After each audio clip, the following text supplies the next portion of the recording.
Bueno, esta clase la he dado varias veces, pero a mí me gusta y voy a seguir con ella. La taxonomía de los microorganismos. Si entienden esta clase, un segundo, si entienden esta clase, cuando menos pierden menos puntos durante todo el ciclo. ¿Sí? Porque con la escritura de los nombres científicos de seguro se encuentran muchos problemas a lo largo del ciclo, y si la atienden, la entienden, van a tener menos problemas y van a perder menos puntos. ¿Por qué? Porque punto 10 menos por cada error que cometen en la escritura de un nombre científico. Si se equivocan 3 veces, punto 3, pero si se equivocan más de 4, es el punto completo el que se pierde. Esto es una recomendación de aquí en más por la forma de evaluación, parte de la forma de evaluación. ¿Ibas a decir algo? Sí, la voy a pasar, pero pretendo que presten atención y que tomen nota, por favor. Bueno, cuando sean las 9:30, o sea que tengo 1 hora en este momento, alguien me dice de que ya son las 9:30, por favor. Voy a intentar avanzar lo más rápido que pueda para poder llevar esta clase. Se parece mucho a la clase, si la comparan con el del ciclo pasado, tal vez van a ver que tiene, pero no crean que va a ser totalmente así. El padre de la taxonomía es Limneo, pero esencialmente quien inició clasificando a los microorganismos, a los organismos en general, fue Aristóteles, en 2 grandes grupos, en los animales y los vegetales. Si se movía era animal, si no se movía era vegetal. Y hasta nuestro tiempo todavía se maneja eso, ¿verdad? La sabiduría popular dice: quedó en estado vegetal si está cuadraplégico, y es porque no se mueve, precisamente por esto mismo. Entonces, en 2 grandes grupos, y a los mismos animales en 2 grandes grupos también, aquellos que tenían sangre y aquellos que no tenían sangre, como por ejemplo los artrópodos, que decía Aristóteles, no tienen sangre. Entonces, los que tenían y los que no tenían sangre.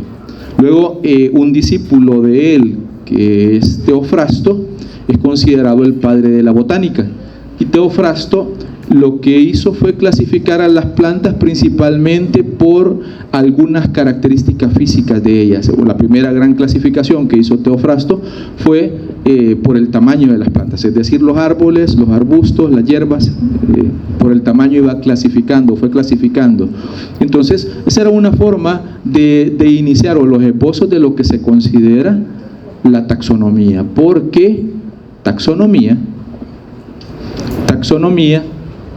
si nos vamos a la etimología, es decir, al origen de las palabras, taxis significa poner orden, y nomos, ley, literalmente es la ley de la organización o la ley del orden de las cosas.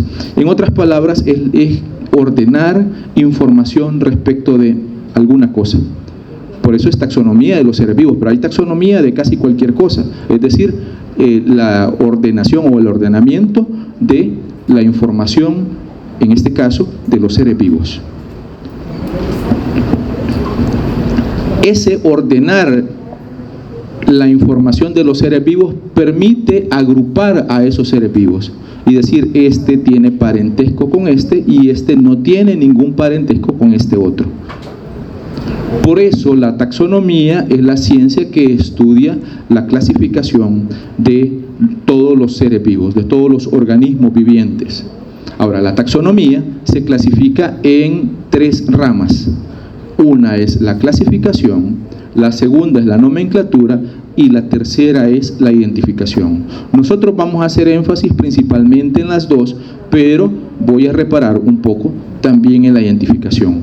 Como va nuestra clase del día de hoy, va más o menos así. Taxonomía. 1, no voy a escribir todo, clasificación. Y de la clasificación, ¿qué? Criterios, modelos, grupos taxonómicos o taxones.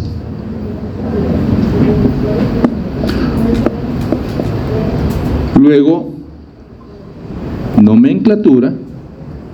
¿Y de nomenclatura qué? Algunas normas y ejemplos. Y finalmente la identificación. Y la identificación lo que vamos a hacer es utilidad. ¿De acuerdo? Así va a transcurrir el resto de nuestra clase. En ese orden. Así que para que vayan haciéndose un esquema mental de cómo vamos a ir trabajando en esta clase. Ok.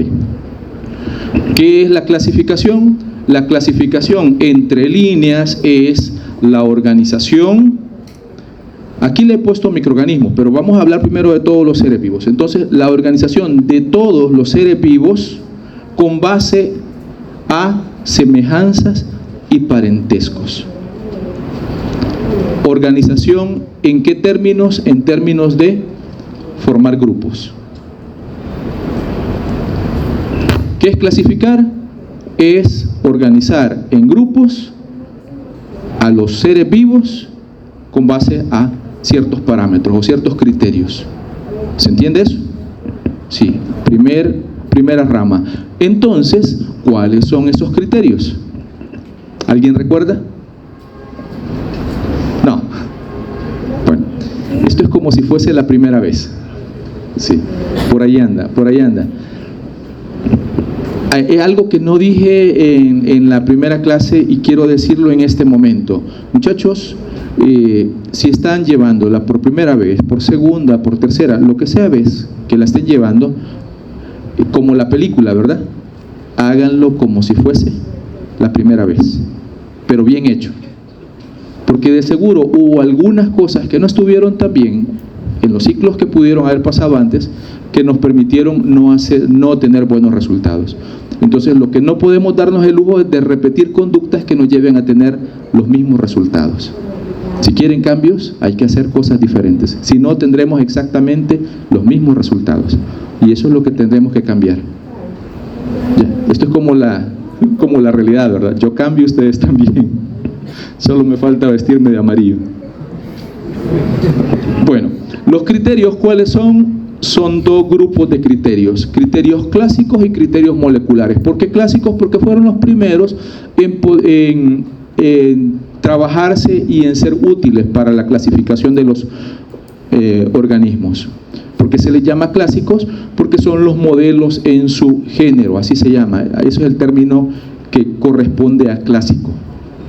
Entonces, los criterios clásicos son los primeros, y los últimos, los que han servido muchísimo más en los últimos años, han sido los moleculares, y de ellos vamos a hablar un poquito en su momento. Entramos, primero los clásicos y luego los moleculares. Los criterios clásicos son 4 grupos, están acá en blanco con rojo. Morfológicos, clásicos, asócienlo, clásico y morfológico. Clásico, fisiológicos y metabólicos, clásicos ecológicos y clásicos genéticos. ¿Qué de cada uno? Por ejemplo, clásicos morfológicos, la forma de la célula, el tamaño del organismo, el color del organismo, si tiene o produce colonias, las características de su estructura o su ultraestructura, en el caso de las células, las características de tinción, es decir, ya el día miércoles les decían los gram positivos y los gram negativos. Entonces, esos son criterios morfológicos. ¿Cómo responde al gram, a la tinción de gram? El gram positivo, el gram negativo. Ya eso sirve para ubicarlos. Si poseen o no algún órgano de locomoción, como cilios, como flagelos, como pseudópodos, o no posee órgano de locomoción. La forma y localización de esporas, si es que las tiene. Si posee inclusiones celulares. Pero vamos, el tamaño, la altura. ¿Cuál es el ser vivo más grande? Por ejemplo, ¿de qué está cubierto? ¿De pelos, de escamas? ¿Se entiende? Son formas para clasificarlos y es lo que se ve, es morfológico. Tiene pelo en la cabeza, tiene cabeza, porque hay individuos que no tienen cabeza. No me estoy refiriendo a seres humanos, me estoy refiriendo a organismos vivientes que no la tienen. O que su cabeza, más bien, que su cabeza forma parte de una sola estructura, como por ejemplo algunos ácaros que tienen cefalotórax, abdomen, quiere decir que todo es un solo organismo, no está dividido en partes. ¿Se entiende? Es una forma de clasificar a los seres vivos. La segunda son los fisiológicos y metabólicos, es decir, la respuesta de ese microorganismo para poder sobrevivir, los requerimientos de oxígeno, la tolerancia al oxígeno, de dónde obtiene su energía, qué procesos metabólicos sigue para obtener su energía. Nosotros somos aeróbicos esencialmente, aunque tenemos algún tipo de metabolismo anaeróbico, ¿cierto? Pero principalmente aeróbicos. Sin oxígeno nos morimos, porque nuestro aceptor final de electrones es el oxígeno. Y también toleramos las especies reactivas de oxígeno. ¿Por qué? Porque tenemos enzimas que nos ayudan a liberar eso, más bien a transformar esas especies reactivas. Otros organismos no lo tienen, y para ellos el oxígeno es tóxico. Entonces esto es parte de los criterios metabólicos y fisiológicos. La temperatura a la que crece. Hay un rango de temperatura óptima de crecimiento, pero hay una temperatura que es óptima de crecimiento. ¿De dónde obtiene su nitrógeno? ¿De dónde obtiene su carbono? Porque esencialmente somos principalmente esos cuatro elementos, ¿verdad? ¿Sí? ¿Sabemos cuáles son? ¿Cuáles son? Carbono, hidrógeno, oxígeno y nitrógeno. Exactamente. Y más, y luego viene el fósforo y todo lo demás. Si nos movemos o no, o si esa estructura se mueve o no se mueve, ¿a qué pH se desarrolla mejor? ¿Qué metabolitos produce? Ahora se conocen prácticamente, se puede conocer todos los metabolitos que un organismo produce, ¿sí? Entonces todos esos elementos constituyen un criterio fisiológico y o metabólico, y a eso se le llama criterio clásico. Si yo les digo el requerimiento de oxígeno, ¿qué tipo de criterio será? Fisiológico o morfológico. ¿A cuál de los dos grandes criterios corresponde? Clásicos, exactamente. Vamos, tercer grupo, que esto está muy relacionado, porque son las relaciones ecológicas, es decir, el ambiente, cómo se desarrolla, cómo se mueve en su hábitat, el nicho que forma este organismo, son los criterios ecológicos. Por eso se parece mucho. Es decir, aquí lo que hablaban hace unos minutos, el ciclo de vida que puede desarrollar un microorganismo o un organismo, incluyéndonos a nosotros, porque nosotros seguimos un ciclo de vida también. Las relaciones simbióticas con otros organismos puede ser de parasitismo, de comensalismo, de mutualismo, dependiendo de cómo nos relacionemos con otro organismo. Si causa o no enfermedad, cuál es su preferencia de hábitat, es decir, en qué hábitat se desarrolla mejor, a qué temperatura se desarrolla mejor, en qué pH se desarrolla mejor, a qué concentraciones de sales se desarrolla mejor, son criterios ecológicos. Y finalmente los que tienen que ver con la genética. Y en la genética son criterios muy básicos, porque pueden en algún momento confundirse con los moleculares, y por eso lo voy a decir, son muy básicos. Por ejemplo, en los genéticos, en los criterios genéticos, es decir, estos son, recuerden, cuando estábamos en la época arcaica, estamos hablando de 1700 y algo, y luego en 1800, entonces difícilmente se podía precisar una molécula y cuál era la constitución de esa molécula. Entonces, pero poco a poco fueron evidenciando algunas características, y lo primero que se podía demostrar era si poseía o no ácido nucleico, si tenía o no núcleo, si ese ácido nucleico era ADN o ARN, elementos relativamente básicos.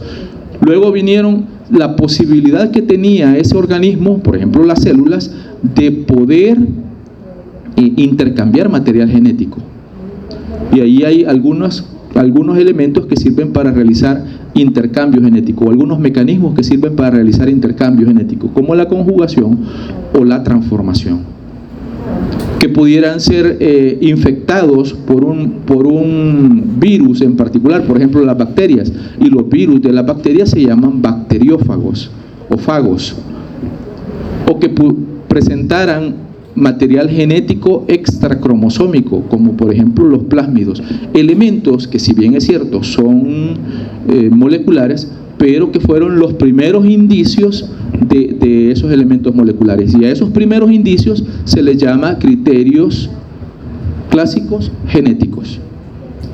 ¿Vamos bien? ¿Alguien tiene duda hasta el momento? ¿Puedo pasar a lo siguiente? Porque luego entonces solo vemos ejemplos de lo que les he dicho hasta el momento. Por ejemplo, si vemos morfológicos, aquí están muchos de los organismos: animales,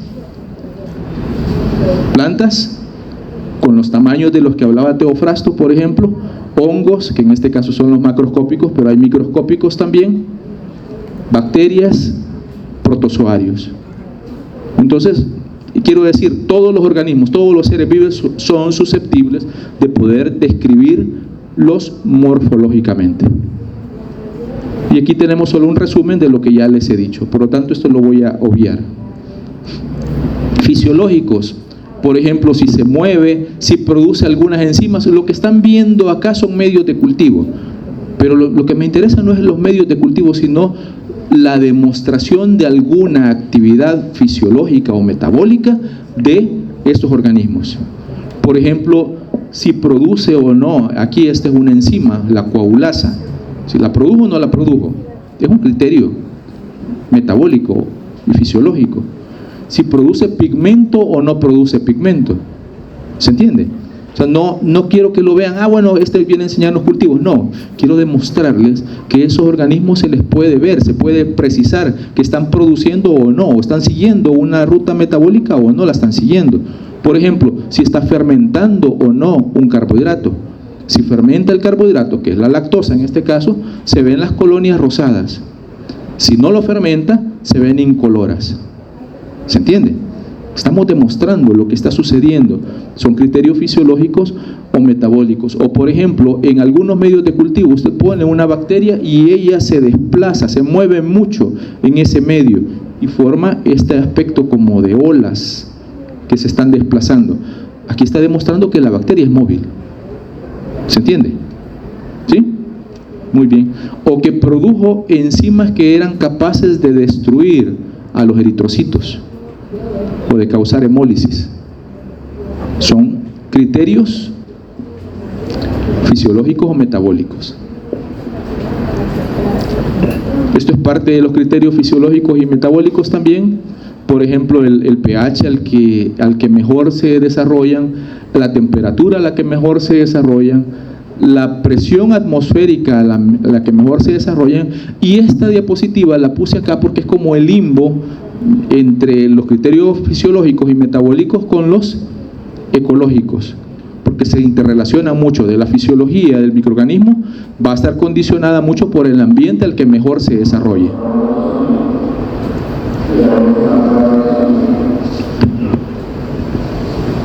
Solo voy a esperar que pase la prueba de sonido. Bueno, no sé si va a ser así.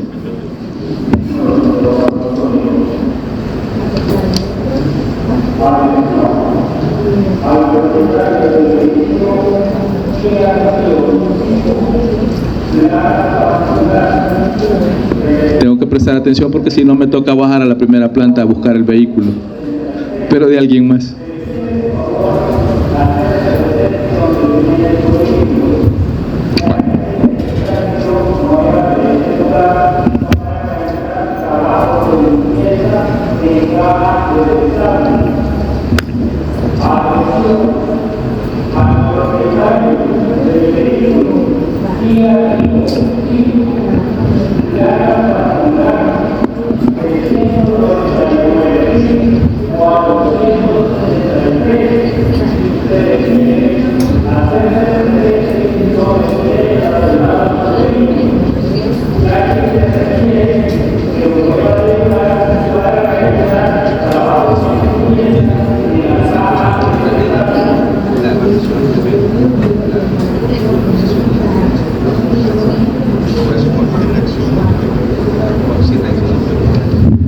pregunta algo interesante el compañero, dice, ¿por qué yo digo tinción y es morfológico? Como por ejemplo la tinción de Gram. Porque lo que revela la tinción de Gram es la composición de la pared celular. Entonces, lo que está revelando, o sea, está tiñendo a la bacteria, pero literalmente lo que está viendo es algo que tiene la bacteria en su soma, en su cuerpo, en su estructura, y que unas lo tienen y otras no lo tienen. Por lo tanto, tener algo en su estructura es morfológico, ¿cierto? Es diferente a decir pigmento, es decir, una sustancia que ella produce y que libera al exterior. Una cosa es tinción y otra cosa es pigmento. ¿Se entiende? ¿Sí? Bien, los ecológicos, por ejemplo, si causan o no enfermedad. Por ejemplo, esta es una faringitis o una caries dental.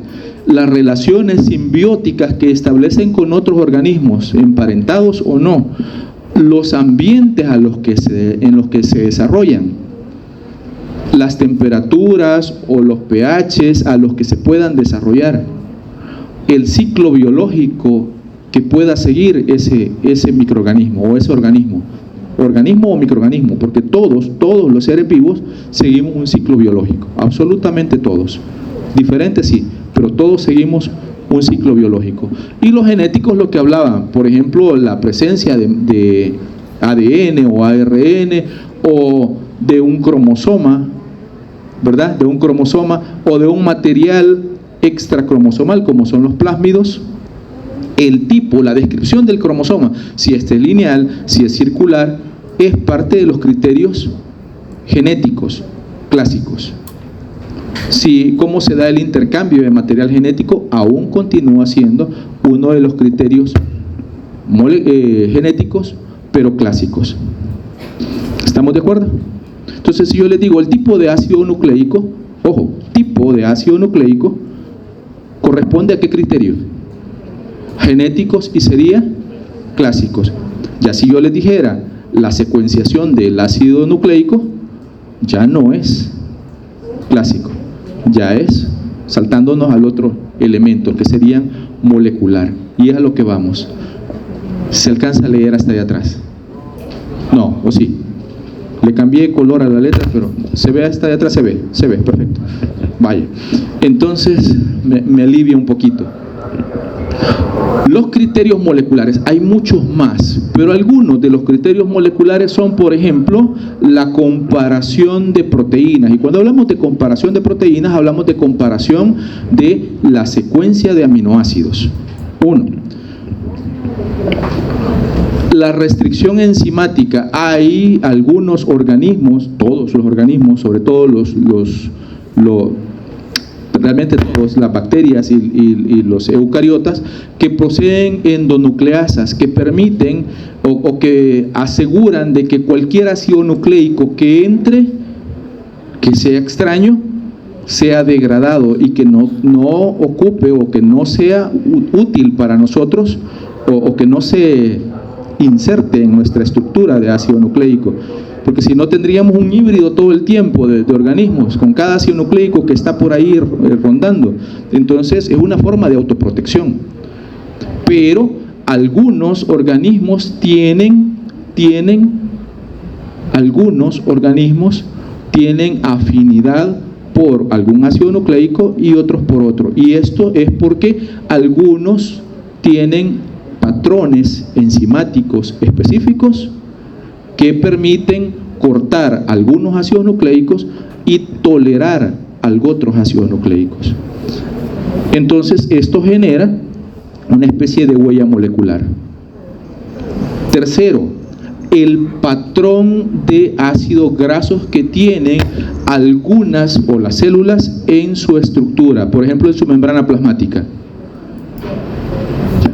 Si usted compara un patrón con el otro, probablemente pueda diferenciar a un humano de una bacteria fácilmente, solo con ver el patrón de ácidos nucleicos, sin necesidad de ver al microscopio que es una célula de humano o una célula de bacteriana, por ejemplo. Y esto es comparando estos patrones, estos perfiles de ácidos grasos, o la hibridación, amplificación y secuenciación de ácidos nucleicos. Aquí está la secuenciación del ADN sobre todo, pero también puede ser secuenciación de ARN. y hay una secuenciación específica de ARN que ha servido mucho en el proceso de clasificación de microorganismos, que es el ARN ribosomal, la secuenciación del ARN ribosomal, que es la que vamos a ver un poquito más adelante.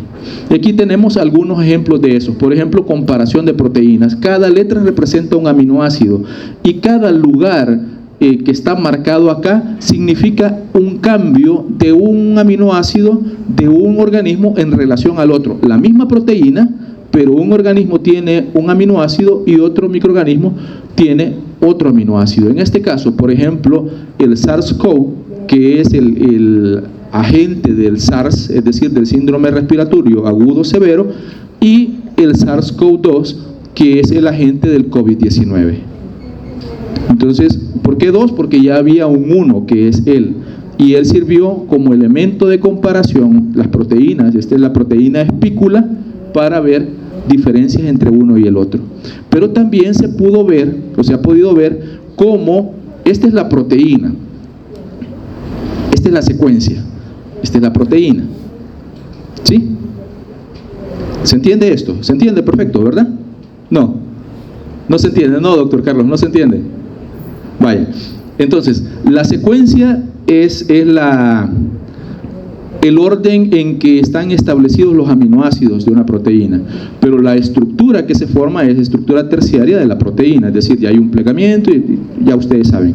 Entonces, se pudo ver que en algún momento esta proteína de espícula del SARS-CoV se venía como modificando, o puede haberse notado la modificación que hubo en algunos aminoácidos para irse adaptando o hacer el salto de un receptor para murciélagos, que era en teoría su hospedero,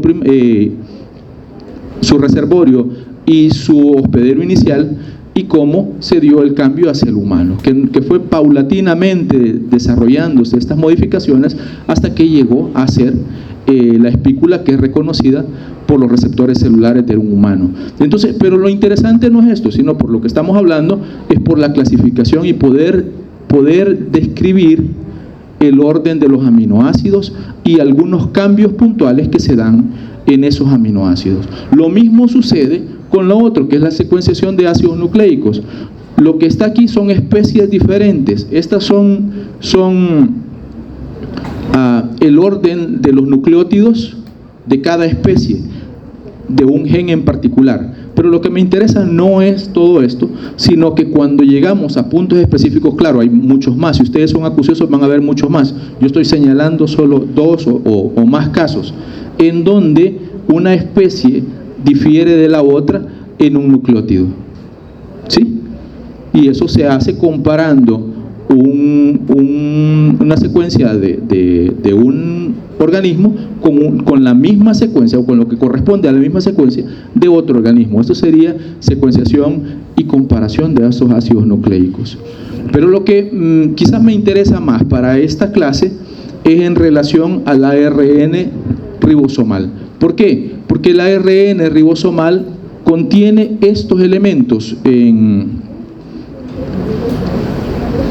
la subunidad pequeña, o la 18S en eucariotas y la 16S en procariotas, que mantienen un grupo de elementos que son constantes, conocidos como regiones conservadas. Y estas regiones conservadas, es decir, que con los años, con el proceso evolutivo han cambiado muy poco o no han cambiado, permite establecer en qué organismos están más emparentados unos con otros y en qué momento de la evolución se fueron separando estos organismos y crean lo que nosotros conocemos, o que tal vez ustedes han escuchado, como árboles filogenéticos, y que entonces permite poder ubicar estos organismos están más relacionados con este, y este está menos emparentado con estos organismos.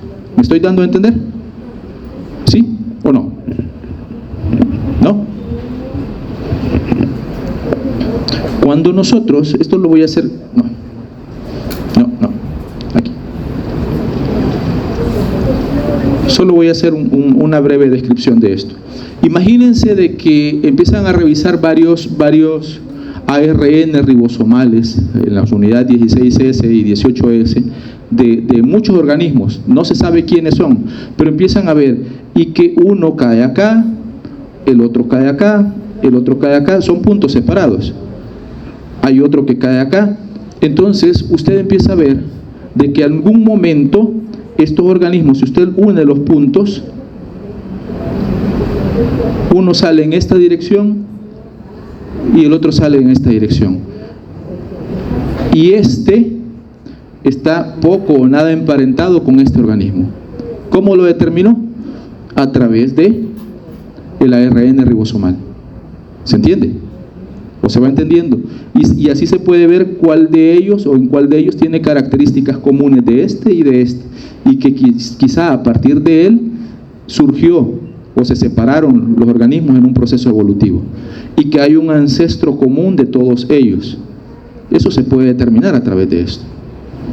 ¿Se entiende ahora? Un poco. Un poco más.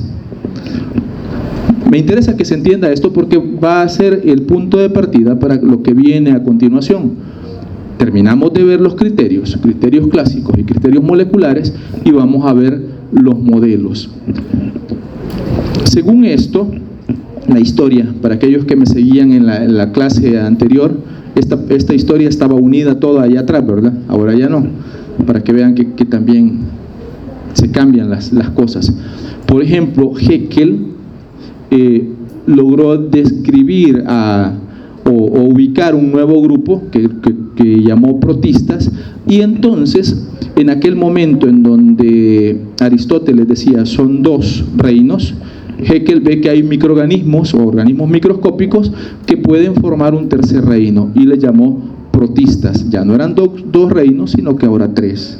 Luego Kuplan describe las bacterias o los procariotas y lo ubica como un grupo de organismos, sí unicelulares, pero que no tienen un núcleo verdadero, y por lo tanto él le llamó, o ellos le llamaron monera, y ya eran 4 grupos de organismos. ¿Cuáles eran los 4 grupos? Animales, vegetales, protistas, que eran unicelulares, eucariotas, y los monera, 4. Luego más adelante Whittaker describe y ubica que los hongos no son, como se consideraban en algún momento, plantas, sino que no tienen, tienen pared celular rica en quitina, no generan fotosíntesis y una serie de elementos que los hacía totalmente diferentes a las plantas, y por lo tanto surge el reino, fungi. Ya eran 5 reinos. Y muchos de nosotros crecimos con los 5 reinos de Whittaker. El modelo de Whittaker, que es el que tenemos acá. Este ya es obsoleto desde hace mucho tiempo. Porque más adelante, esto es lo último, lo más reciente puede decirse en términos de clasificación, Woese propone el uso de dominios como el elemento más grande en la clasificación de los organismos, y lo hace con base a estudios de ARN ribosomal, la subunidad 16S para los procariotas y la 18S para los eucariotas. Entonces, Whittaker y sus 5 reinos, esto es solo como un dato, pero lo que me interesa es que hay 2 modelos que son los que más cumplen, por ahí quiero que se queden con esto, con Whittaker no quiero que se queden, sino que existen 2 modelos que son los que más se apegan y por los que quizás la mayoría de compañeros cuando le estén dando sus clases se van a guiar más o van a orientar más su clase, que serán el modelo de Cavalier-Smith y el modelo de Woese. El modelo de Cavalier-Smith utiliza 2 imperios, es decir, 2 elementos más grandes para poder agrupar a todos los seres vivos, y dentro de ellos hay 8 reinos. Los elementos grandes que son los imperios son el imperio eucariota, asócienlo por favor, Cavalier-Smith, 2 imperios, 1 el eucariota y 2 el imperio bacteria. Dentro del imperio eucariota hay según Cavalier-Smith, seis reinos. ¿Cuáles son? El Animalia, el Fungi, el Cromista, donde están las algas, el Planta y 2 grupos de unicelulares, los Protozoa y los Arquezoa. En ellos, los Arquezoa son considerados los menos desarrollados evolutivamente. Si ustedes se fijan, esto parece un árbol filogenético del que hemos hablado. Y vean, los menos desarrollados, y a medida que vamos avanzando se van separando. Entonces, ¿quién está más cerca de las bacterias y de los procariotas? Los Arquezoa. Son eucariotas, pero están más emparentados o tienen algunas características afines con los procariotas, por eso están más cerca de ellos. Y luego entonces vamos al imperio bacteria y tenemos que están las eubacterias, y aquí en estas eubacterias están ubicadas todas las bacterias que causan enfermedad en el humano. Y luego están las arqueobacterias, que son procariotas que habitan o están condicionados a características ambientales muy especiales, como por ejemplo los ambientes extremos, geysers, las temperaturas de congelación, la presencia de gas metano, etcétera, etcétera, tiene que ver con los procariotas pertenecientes a las arqueobacterias. Esto es según el modelo, según Cavalier-Smith. El otro modelo es el modelo de Gus, y Gus no utiliza el término imperio, pero utiliza un término muy parecido. El término que utiliza Gus se llama dominio, y para Gus no son 2 imperios, sino que son 3 dominios. El nombre de los dominios es Eucaria, Arquea y Bacteria. ¿Me están comprendiendo esto? ¿No estoy enredando las cosas? ¿No mucho? Algo. Dentro del dominio, no voy a tomar como parámetro de comparación eso. Dentro del dominio Eucaria están todos los seres vivos eucariotas, es decir, que tienen un núcleo verdadero. En cambio, en el dominio Arquea están todos los procariotas que habitan o que están condicionados por ambientes o hábitats especiales. Lo que habíamos hablado para los arqueobacterias, ¿verdad? Y finalmente, dentro del dominio Bacteria están ubicadas, digo están ubicadas porque no solo ellas cumplen con esto, están ubicadas las bacterias que causan enfermedad en el humano. O sea, mi punto de referencia, y si voy a hacer preguntas en relación a esto, es aquellos organismos que causan enfermedad en el humano, para darle sentido a esto. ¿Se entiende? Entonces, esto es Gus, esto es Cavalier-Smith. ¿Sí? Los 2 modelos sobre los que podríamos jugar para poder hablar de los organismos y la clasificación de los organismos. Esto es lo mismo, más o menos. Ahora vamos a los grupos taxonómicos. ¿A qué le llamamos grupos taxonómicos o taxones? A agrupaciones de organismos con base a criterios comunes. Esto es como dianas de un tiro al blanco, ¿sí? Es decir, hay una que es mucho más grande que engloba a otras más pequeñas. Entonces, vamos desde la más amplia hasta la más pequeña o la unidad básica de la taxonomía. Por ejemplo, la más amplia, la que engloba a todos los organismos vivientes dentro de la vida, la que permite agrupar a los organismos vivientes según el modelo. Puede ser, según Gus, sería el dominio, y según Cavalier-Smith sería imperio, exactamente. Entonces, este naranja sería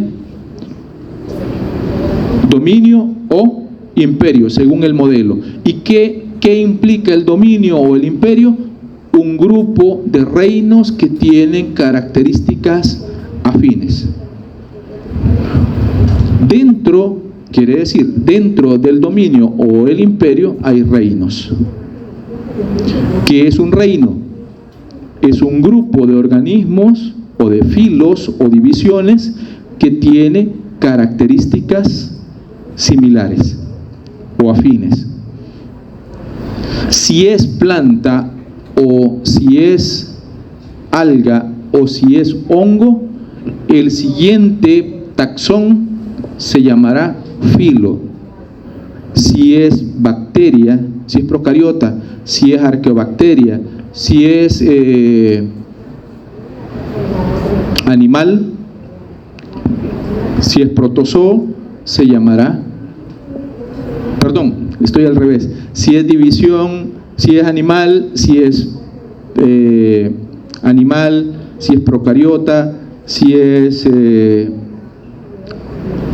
protozoario, se llamará filo, pero si es alga, si es planta, si es hongo, esa división, ese taxón se llamará división. ¿Enredé las cosas? Sí, ¿verdad? Vale, entonces mejor lo aclaro, porque filo, si es animal, si es un procariota, si es un arque, si es una bacteria. En cambio, división, si es una planta, si es alga, si es hongo. Ahora sí, desenredé la cosa. Vaya.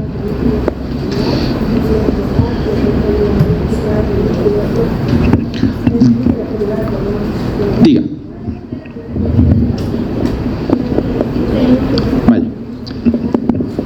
¿Qué es dominio? Dominio es un grupo, incluye a lo que está dentro de él, así es. Entonces un dominio o un imperio es un grupo de reinos con características afines, ¿cierto? Igual, un reino es un grupo de filos o divisiones con características comunes o afines. Ya dije para quién aplica filos y para quién aplica divisiones. Luego, un filo o una división es un grupo de clases con características afines o comunes.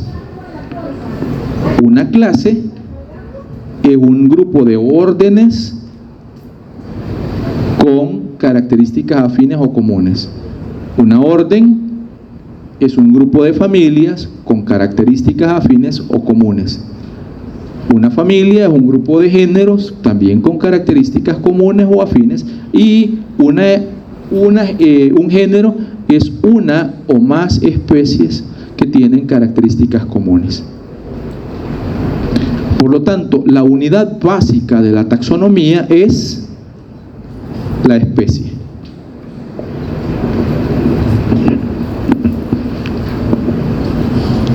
La unidad básica de la taxonomía es la especie, y por lo tanto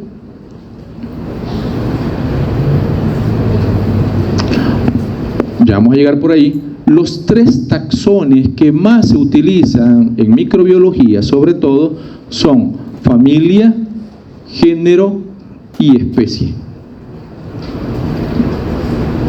Un dato, esto es solo como cultura general, pero igual sirve.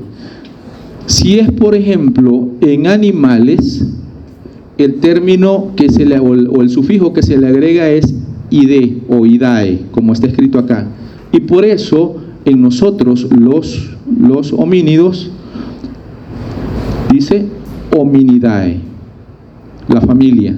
A esta familia pertenecemos. Para bacterias, para hongos, la familia, el sufijo que se utiliza es ACA, como está escrito acá. Entonces ya eso les da la idea que si es un animal o si es otro organismo, un hongo, una bacteria, etc. El género es un solo nombre.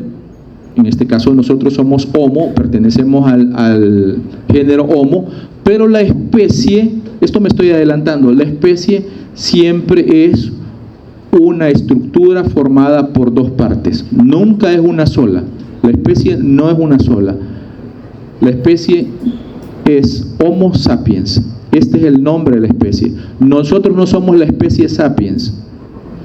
Aquí, algunos todavía llegamos por acá, pero no, es esta, sapiens. ¿Sí? No somos sapiens, nosotros somos especie Homo sapiens. No es especie aureus, sino especie Staphylococcus aureus. ¿Sí? Vaya, sigo avanzando. Ahora las definiciones de especie. Hay especies para los eucariotas superiores y especies para los procariotas. Por ejemplo, la definición de especie para eucariotas superiores se refiere a un grupo natural de poblaciones, es decir, poblaciones que están relacionadas naturalmente, no que llega a insertarse una en la otra, sino que naturalmente están relacionadas y que tienen la capacidad de entrecruzarse. Cuando se refiere a entrecruzarse, ¿qué quiere decir? Aparearse.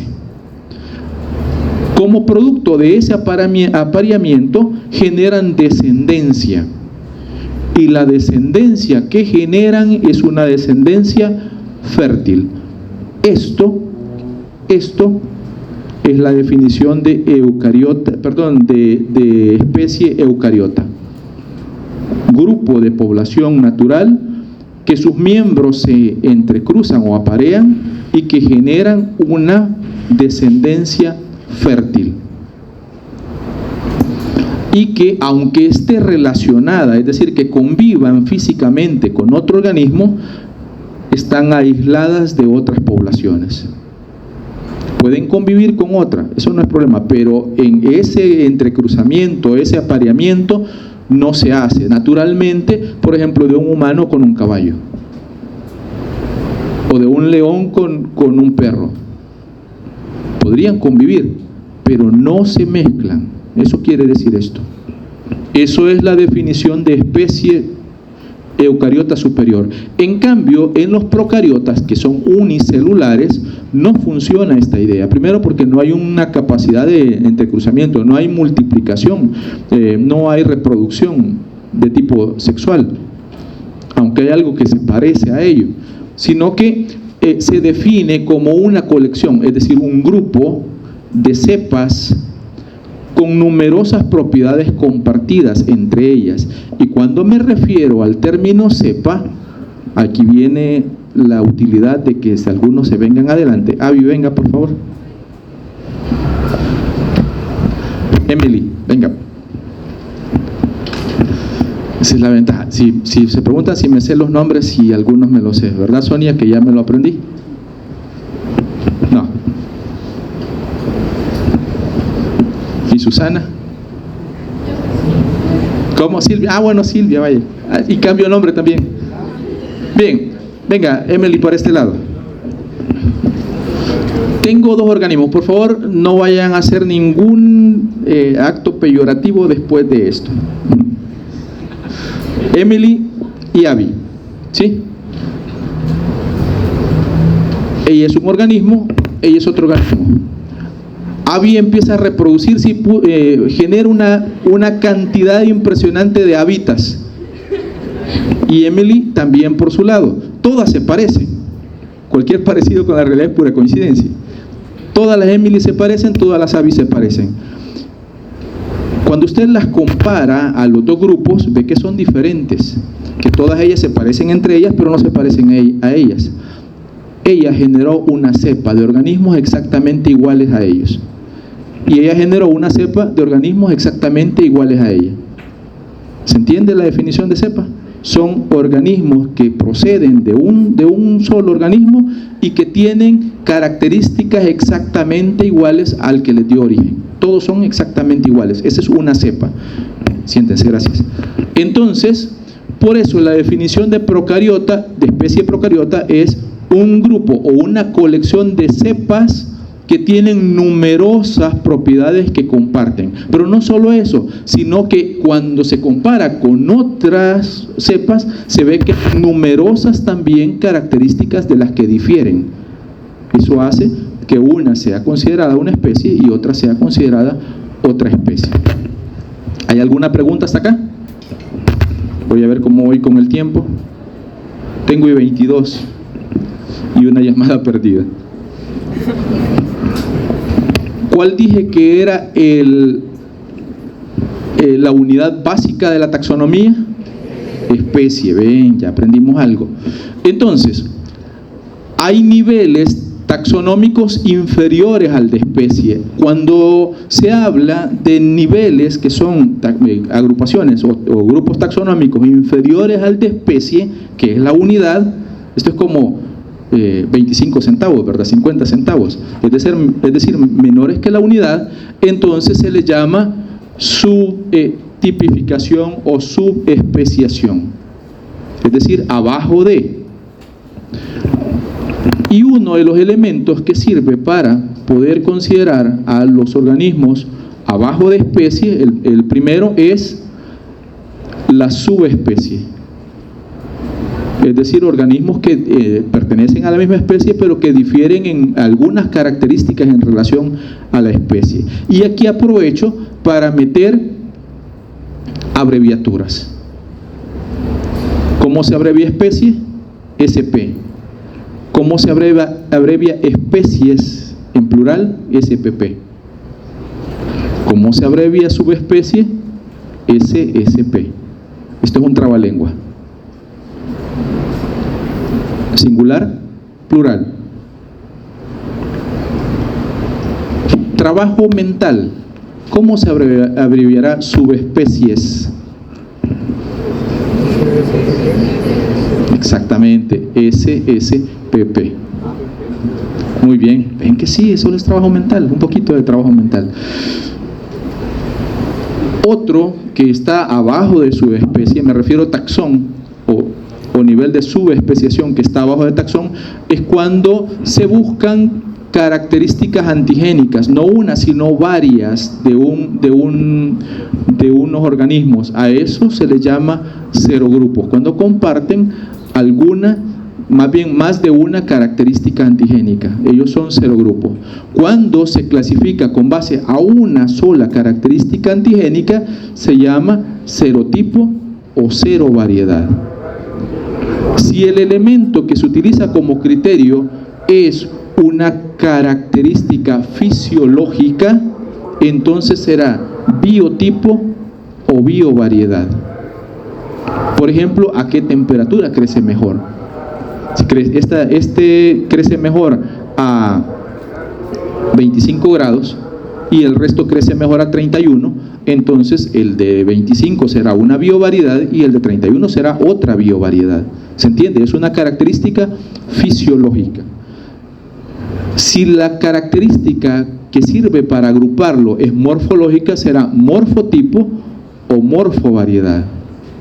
Pero si lo que ayuda a clasificarlo es una característica genética, como la que habíamos visto anteriormente, entonces generará un conocido como,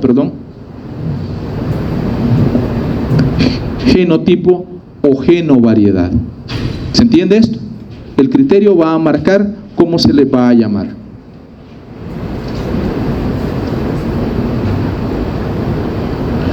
Terminamos clasificación y vamos a nomenclatura. Y creo que voy bien, decimos.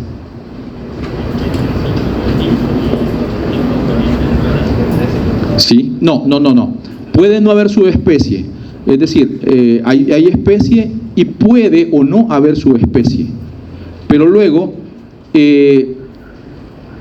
dentro de la especie podría haber subespecie, o sí o no. Puede haber variedad, por ejemplo, serovariedad, sí o no. Puede haber morfovariedad, sí o no. No con todos los organismos aplica. Y no es que tienen que estar todos, tiene que estar dentro de la especie, estar la subespecie, y dentro de la subespecie la biovariedad, y dentro de la biovariedad la morfovariedad. No son incluyentes. O sea, hay organismos que pueden tener especie y que pueden tener subespecies. Punto. Y aparte, hay organismos que pueden tener morfovariedad o pueden no tener morfovariedad. Hay otros organismos que pueden tener biovariedad y otros que no la tienen. ¿Qué? Lo que sucede es que hay individuos, me refiero, hay organismos dentro de una especie que pueden irse agrupando. Si hay organismos que tienen muchas características diferentes, pero que forman parte de una misma especie, definitivamente surgirá la necesidad de crear una subespecie. Perdón, una subespecie. Pero de lo contrario serán variedades, porque tienen solo una característica que los hace diferentes al resto. ¿Se entiende esto? Bien. Entonces vamos, el padre de la taxonomía moderna se llama Carlos Linneo y plasmó su obra de la nomenclatura de los seres vivos en este escrito que se llama Sistema Natura. Y él sirve de base para lo que en este momento todavía utilizamos como nombrar a los seres vivos. Es decir, el nombre científico tiene origen en Carlos Linneo. Si a alguien le van a echar la culpa, que no sea microbiología, sino que sea Linneo. Pero van a ver que Linneo nos alivió la vida. Aunque parezca que nos ha jodido la vida, realmente nos alivió la vida. Entonces, de aquí en más, todos los seres vivos tienen un nombre científico y ese nombre científico se genera con base a un sistema conocido como sistema binomial. ¿Quién lo formuló? ¿Quién lo promulgó? ¿Quién lo elaboró? Carlos Linneo. Y con base a este sistema binomial hay un grupo de normas que ahora se convierten en internacionales para poder llamar a los microorganismos. ¿Por qué? Porque eso hace que la forma de llamarlo sea universal y que el lenguaje científico se universalice. 1. Se utiliza una lengua muerta como base. Una lengua muerta significa una lengua que ya no se habla, y como ya no se habla, ya no admite modificaciones. Por ejemplo, nosotros decimos murciélago y muchos dicen murciégalo. Y si ustedes van a ver lo que dice la Real Academia de la Lengua, de pronto ya murciélago dice que muchos individuos ya lo utilizan. La nuestra, es una lengua viva que se va modificando con base a lo que se está practicando. El latín ya es una lengua que no se habla, y como no se habla, ya no admite modificaciones. Entonces es un punto de partida para nombrar a la especie, a los microorganismos con nombres latinizados. ¿Se entiende esto? Vamos a usar un nombre, Escherichia coli. Cómo lo pronuncie puede variar, porque deberíamos de llamarle Escherichia coli. Pero de pronto los chinos no se va a entender que dicen Escherichia coli, ¿verdad? O los anglosajones van a decir su forma particular de pronunciarlo. Pero si lo escribimos, de seguro que todos lo vamos a escribir de la misma manera. Entonces es una forma de que los nombres científicos estén universalizados. Y ustedes en un ambiente científico pueden hablar de Escherichia coli aquí, en Japón, en Uganda, en Madagascar, en Australia, y siempre será el mismo ser vivo. No estarán hablando de otro organismo viviente. Eso es universalizar la ciencia. ¿De acuerdo? Por eso el nombre científico, por eso la importancia del nombre científico. Hola. 9:30, gracias. Ahora ya voy descendiendo. Sí, porque voy a hacer una dinámica dentro de 10 minutos, así que tengo que. Vamos a saltar juntos todos aquí. El nombre científico, esto guárdenlo porque esto es la esencia de todo. El nombre científico está latinizado y si está en digital o si está impreso está en cursivas. ¿Por qué? Porque el nombre científico de un ser vivo tiene que sobresalir del texto en el que se encuentra. Es como que un compañero de ustedes viniera con una camisa fluorescente naranja. Está ahí en medio, pero sobresale de todos. Cualquier parecido con la realidad es pura coincidencia. ¿Sí? O como dicen, ¿verdad? Me voy a autoflagelar. No creo de eso. Pero dicen, un negro en la nieve es un blanco perfecto. ¿Sí? Ya saben por qué, ¿verdad?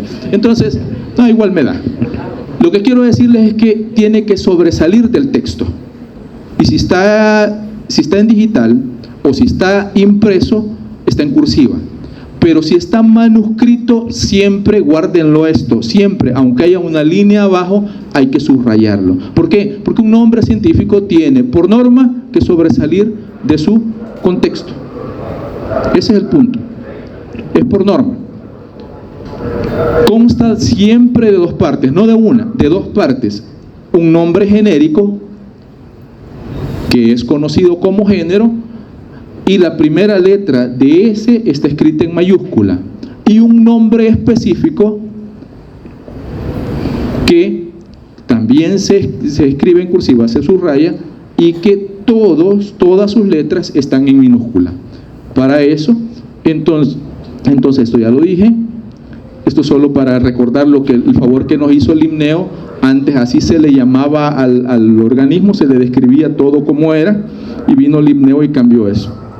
Por ejemplo, decía, silvestres habla con rubore, folio glabro, eso significaba rosa blanca, rosada, salvaje, con hojas sin pelos. Y la otra, rosa silvestris, inodora, seucanina, que significaba rosa perruna, salvaje, sin olor. Y esto era lo que tendríamos que decir en nuestro lenguaje científico a esta altura de la vida. Limneo lo agrupó y lo redujo a solo dos palabras, dos partes, rosa, canina. Ahí estaba describiendo todo ese organismo que está allá arriba. Entonces, si hubiésemos sido consecuentes con esto, tendríamos que describir literalmente todas las características del organismo, del ser vivo. Y Limneo lo agrupó en dos palabras. Nos hizo jodida la vida, pero menos jodida que antes. Esto ya lo dije. Y ahora vamos. Acá abajo, especie, sea maíz. Gorila. Este es el nombre científico. Homo sapiens, ese sería para nosotros, nombre científico. Diferente es el nombre vulgar o el nombre común. Mosca, es el nombre vulgar o común. Perro, nombre vulgar o común. Hombre, nombre vulgar o común. Y aquí tenemos una serie de nombres, vean. Si vamos a ver bacterias, Staphylococcus aureus, Treponema pallidum. Pallidum, ¿por qué traje esto? ¿Por qué lo agregué esto? Esto no lo tenía en la presentación pasada, porque esto denota el nombre de la especie y este es un tercer epíteto, un tercer nombre. Este tercer nombre significa que aquí esta es una subespecie. Treponema pallidum, subespecie pallidum, así se lee esto. ¿Sí? Si fuese un subgénero, eso será motivo de otra discusión, porque no lo voy a mencionar acá. Pero por ejemplo, todas estas son bacterias. Luego vienen algunos hongos, luego algunos protozoarios, helmintos o gusanos, artrópodos, animales. Me interesó esto, Diceros bicornis micheli. ¿Qué creen que es? No es loxodonta africana como tenían otras veces. ¿Qué es esto? Es el rinoceronte negro. Cucumis melon, ¿qué es? El melón. Persea americana, el aguacate. Mamá, quiero Persea americana, lleguen diciéndole, ¿van? A ver. Mimosa púdica, la dormilona. Y así sucesivamente. Lo que quiero decir con toda esta serie de ejemplos que están acá es que todos los seres vivos, absolutamente todos, tienen un nombre científico.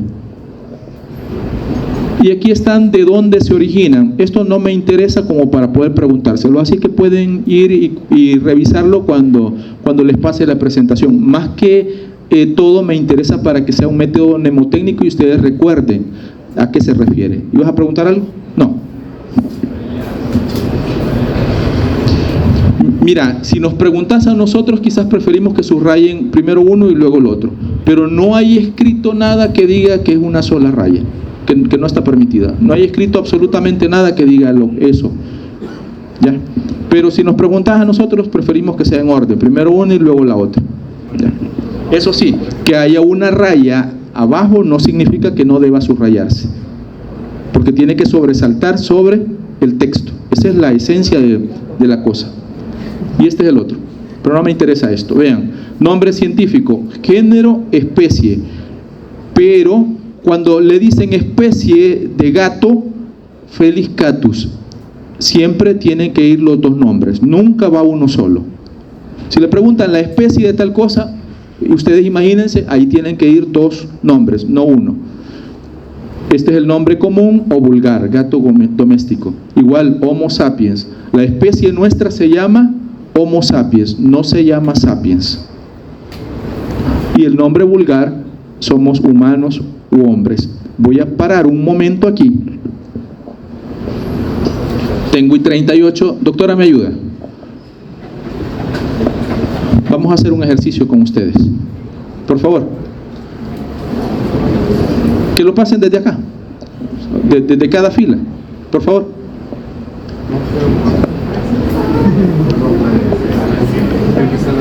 Vaya. En el momento en que se los pasen, van a empezar a trabajar algo. Esto es evaluado. Para ver si funciona.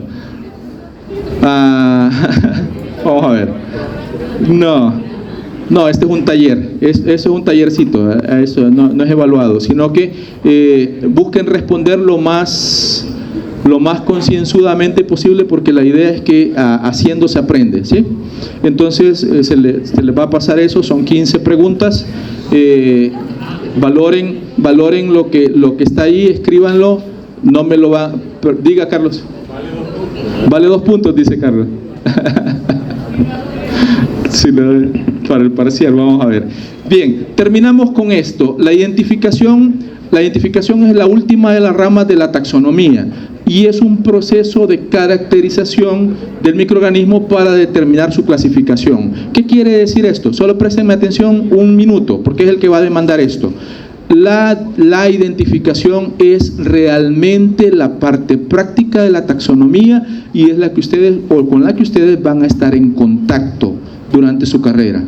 ¿Por qué van a estar en contacto? Porque ustedes van a tener un paciente con algunas manifestaciones y con base a esas manifestaciones, ustedes van a decir, esta puede ser o este puede ser un dengue.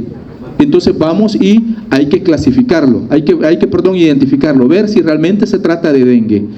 Entonces va a hacer las pruebas de laboratorio, en el laboratorio determinan que en efecto es un virus dengue el que está causando la enfermedad y le reportan positivo a dengue. ¿Se entiende? O ustedes sospechan que es una IBU, bueno, ustedes piensan, puede ser una Escherichia coli la que esté causando esta IBU. Vamos a mandarlo al laboratorio, mandan la orina y en efecto le aparece una Escherichia coli. Están practicando identificación. Es la rama práctica de la taxonomía. Es la que con la que ustedes se enfrentan en el día a día. ¿Se entiende esto? Muy bien. Con esto termina. Les agradezco mucho y trabajen en eso. Tienen 10 minutos para trabajar.